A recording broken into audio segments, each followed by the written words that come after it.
শুভেচ্ছা জানাচ্ছি, আমি সাব্বির। সো এই ভিডিওতে আমরা জাভাস্ক্রিপ্টের ইম্পর্ট্যান্ট একটা মেথড ডম নিয়ে আলোচনা করব।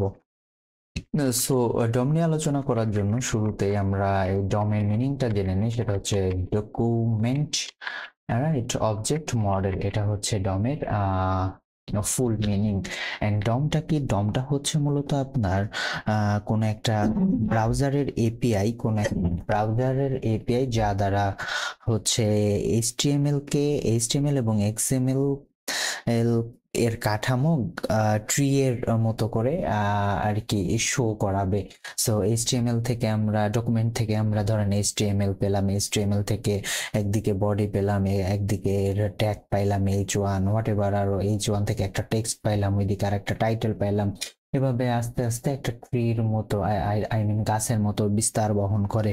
সো এই ডম মূলত কি কাজে লাগে? ডম মূলত কাজে লাগে হচ্ছে এই যে এইচটিএমএল এর যে সকল এলিমেন্ট গুলো রয়েছে, এই এলিমেন্ট গুলোকে এরা প্রথমত অবজেক্টে পরিণত করে তারপরে এর মধ্যে স্টাইল যোগ করে। তারপর হচ্ছে যা যা প্রয়োজন,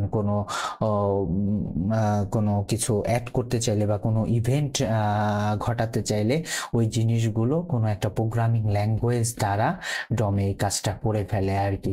তো ডম মূলত এতটুকুই যদি আমরা বলি, সেটা হচ্ছে ডকুমেন্ট অবজেক্ট মডেল। সেটা হচ্ছে কোনো একটা ঘটনা ঘটায় ব্রাউজারের, এটা হচ্ছে একটা ব্রাউজারের এপিআই যা এইচটিএমএল এবং এক্সএমএল কাঠামো বহন করে।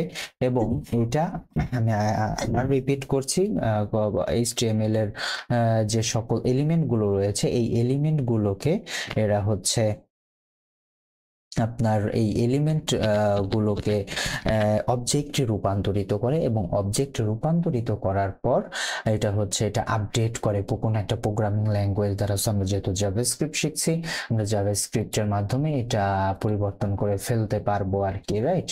সো আমরা যদি হচ্ছে ওকে এইটাতে ইন্সপেক্ট করে দেখি, এইটাতে ইন্সপেক্ট করলে হবে না। আমরা এর পরের ভিডিওতে এই ডমের নেক্সট টপিক নিয়ে আলোচনা করার চেষ্টা করবো আর কি। So that's it.